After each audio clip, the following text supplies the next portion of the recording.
Hi guys, Bill the Appraiser here. New video. Only like the second one of the year so far. I've just been dragging my feet, been really busy, so I apologize for that. But topic of the day is over improvements, or what we specifically technically call a supra adequacy. And you know what that means is doing more and going above and beyond more than the average person would do, and in all likelihood going above and beyond what the average person is willing to pay for. So I do apologize. I'm kind of working off a list here, and I have a few examples of my own that I'll throw in at the end, depending on how long this video ends up being. But hoping I can hit most of these points in about a minute or so a piece. So I hopefully still have a minute or so at the end to run through a couple of my own that I've probably already shared in other videos, but they're just such classics. I just feel the need to share again. Sorry about that. So. Number one here on the list, I'm not going to go through and give you the actual numbers, but luxury kitchen remodels above neighborhood standards. So, whenever someone does a remodel, I mean, they need to keep it to whatever is acceptable for the area. Because if they go above and beyond that, there's a good chance they won't be getting their money back. Um, if most people in the neighborhood spend $25,000 on a kitchen remodel and somebody spends $150,000, then they're not going to get their money back on that. Commercial grade appliances in mid-range homes. Commercial grade appliances are all well and good, but if the average home just has residential appliances, then chances are, whoever made that purchase is not going to get that money back. I actually had someone say this to me not too long ago at a house I was at, and he went out of his way to point out to me that these were commercial grade. And, it's kind of awkward as an appraiser. You don't want to just shoot people down. By the same token, you kind of need to set realistic expectations and, as gently and politely and professionally as you possibly can, state that chances are that the average buyer is not willing to pay extra for the commercial grade because they don't need it. They're not used to that. They're not in a commercial environment. So even though that's a nice perk to have, maybe, especially if you don't have to pay for it, but why would they want to pay extra for that if they don't really need it? One here, exotic stone countertops, and the quote here is onyx and imported marble where granite and quartz are typical. And exactly, if everybody else is doing one thing and someone else decides to go with the best of the best of the best, which is almost never good, chances are they're not going to get the money back on their investment. Same thing with custom cabinetry. Custom cabinetry is all well and good to a point. But again, it's all about, for the appraiser, it's all about contributory value, market reaction. How much is the buying public willing to pay for your amenity?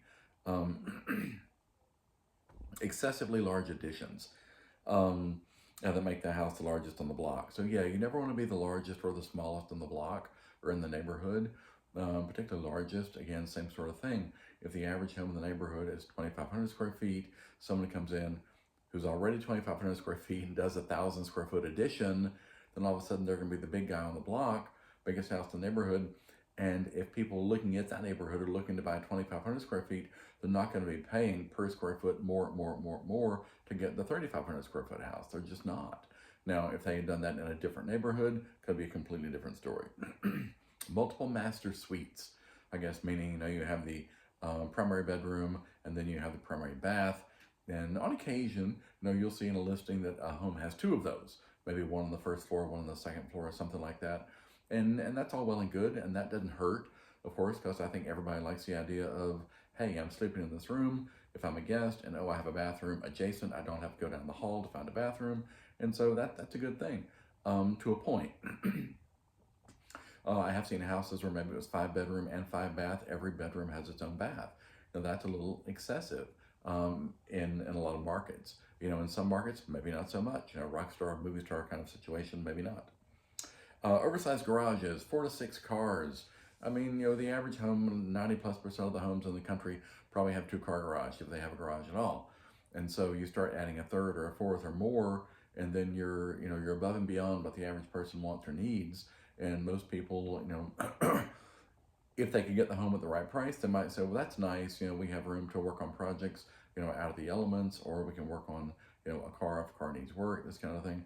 Or if they have teenagers who are going to start driving soon, all that kind of thing. But, the average family is not necessarily looking for that. Finished basements with luxury finishes exceeding above grade finishes.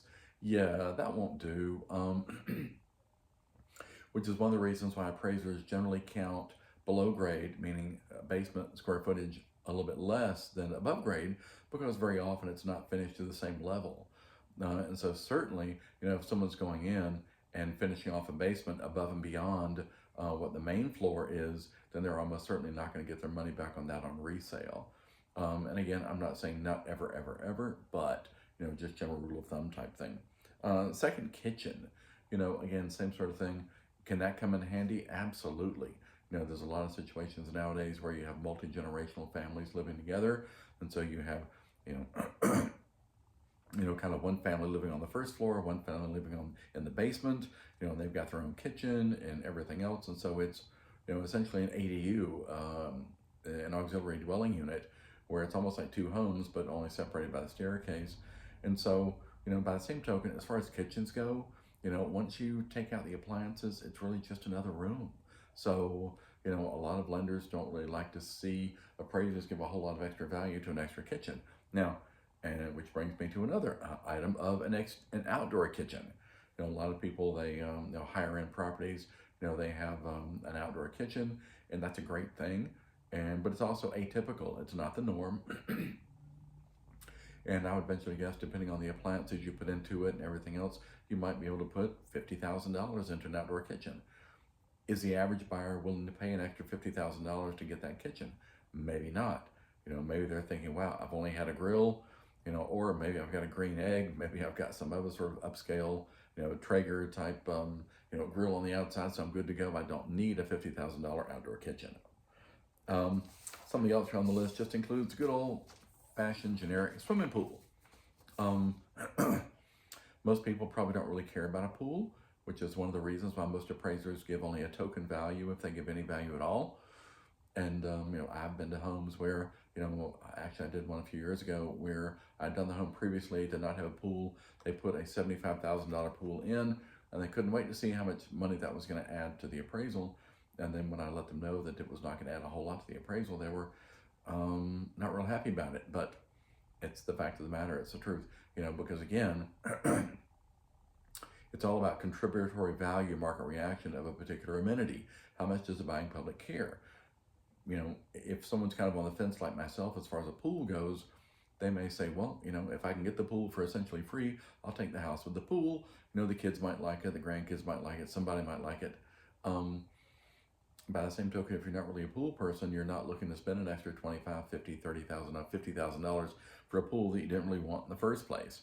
Something you hear about high-end landscaping. Yeah, you all but never get landscaping money back. I won't say never. But I've done homes where they have told me they spent $50,000 on landscaping. The problem with the landscaping thing is that it goes away if you don't take care of it. And so you could have a professional landscaper come in, redo an entire yard, $50,000. No problem there. I'm sure it's easy to spend that kind of money on a home. But then 6 months later, a year later, if the family's not taking care of it, guess what? That value just went away because it wasn't cared for. Sports courts. By that, I think they mean things like, what does it say here? Tennis, basketball, etc. The average home does not have a tennis court. The average home does not have a basketball court. If someone wants to go in and do that for their kid or even for themselves because they just love that particular sport, that's all well and good. But again, they're doing that for themselves. They're not doing it for resale. Then they know that in all likelihood, they're not going to get that money back when they sell. Home theaters. Home theaters are great. Home theaters could be, a selling point, with a particular age group, people that kind of have kids and are going to have kids around for years to come, and then potentially grandkids. But by the same token, the average home in the average neighborhood does not have a media room. And so if someone has gone in again and, added a bonus room or finished off a bonus room, $50,000, whatever, to create a media room, they may not get that back because the average buyer is probably not looking to do that. Or in any other type room, anything that's atypical, we're just talking about the sports courts, the tennis court, the basketball court, then we're talking about the home theaters, same thing, something like a recording studio. I mean, how many, I don't know, I have seen a couple of homes that had a recording studio, but again, once you take all the recording gear out, it really just becomes another room. Wine cellars, I'm sure that particularly on the West Coast, that may be a big thing where wine is a much bigger thing out there than particularly it is on the East Coast. And, that could potentially be a buying item that might entice someone to buy a particular property because of the amazing wine cellar. By the same token, is the average home buyer looking to buy a home because of the wine cellar? That's the question. Um, or any other specialty room like a sauna, that type thing, or not really a room, but an elevator. A lot of homes have elevators, and they can come in very, very handy. We were on vacation a couple of months ago and had a home that had an elevator in it, and it was great. I have a couple of friends on the coast that live in homes that have elevators, and they come in very, very handy, either for gear, for suitcases type stuff, luggage, for elderly folks. They want to get up and down the stairs and not have to walk up the steps. So it can have its place, but again, it's a bit of an over improvement because relatively fewer homes have that kind of thing. Are people willing to pay a bit more for that depending on their need? Absolutely. I see something here that says whole house automation systems beyond buyer expectations. I think nowadays most people are used to, hey Alexa, play songs from the Great American Songbook, things like that. And that's typical. Other things where you get all the lights on and off, at the sound of your voice, maybe, more, or turning other items on and off. I know I did a home several years ago where the homeowner happened to only have one leg. And I forget how he lost the other leg, but so it was very beneficial for him to be able to do a lot inside the home with voice command. That way he didn't have to walk, get on his walker, get his crutches, get his wheelchair, whatever, and go to the other room to do something. He could do it all by voice command. And so that was very beneficial for him. Might not be quite as beneficial for other people. Solar panels. Personally, and of course any appraiser would probably say, well, it all depends on the market. And so maybe there are certain markets where solar panels, are actually given credit. I've never given credit to solar panels in any report I've done, but that's because the market doesn't reflect it. And I think a lot of people don't really necessarily understand that. And I think that usually solar panels are not already paid for in the properties I've been involved in that were not already paid for, which meant that the buyer was picking up an additional expense along with the mortgage and everything else. And so, could solar panels be a plus? I think they probably could. Same token, as I understand it, of course, the technology can be damaged in storms. By the same token, I think the technology has a certain lifespan, shelf life rather, and it it wears out eventually, or it's simply updated, and you need to update to the newest technology to be able to keep getting the benefit. Especially HVAC zoning systems exceeding typical comfort expectations. You see some of that nowadays with the nesting type things, and so I think those things are good. And again, I think homeowners are probably willing to pay for that to a certain extent, especially in situations like potentially maybe multi-generational families where typically older people like the environment a little bit warmer, whereas younger people may care for a slightly cooler environment, or people might like to change the environment temperature depending on the time of day. Most people kind of like it a little bit on the cool side when they're going to bed at night. So things like that. Ultra high efficiency materials with long payback periods unsupported by market value. Case in point, maybe something like geothermal. It might cost me $150,000 to install geothermal for my home, which might make my home almost, no cost to run. But by the same token, how long is it going to take me to get that money back? And so what's the payback time frame on that? And so, it kind of goes hand in hand with solar panels and that type of thing. So, actually, I really got to my end of the list, and so still not too long. So I will toss out a couple of over improvements that I've seen. And again, I probably shared these in previous videos. I got a call years ago from an individual who wanted me to do an appraisal on their house, and he said he knew beyond a shadow of a doubt it was worth $1 million. And I had said, well, I suspect it's probably not, because I know the area, know the neighborhood, and there have been $1 million sales in that area, which would make it very difficult for an appraiser to appraise a home for $1 million.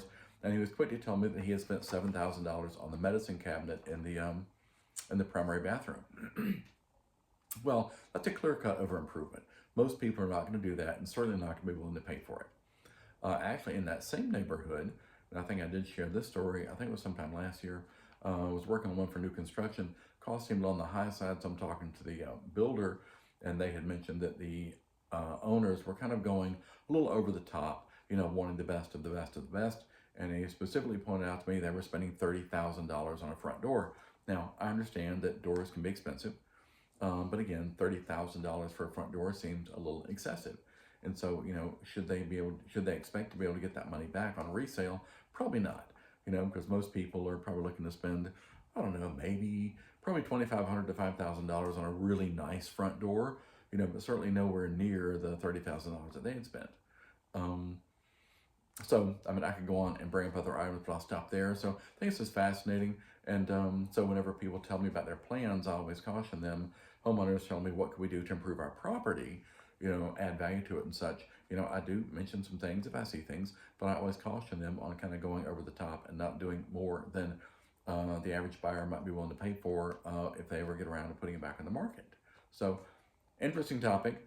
Please hit the like button, share the video, hit the subscribe button, leave me some comments on potential ideas for future videos, and look forward to seeing you on the next video. Cheers. Have a great day.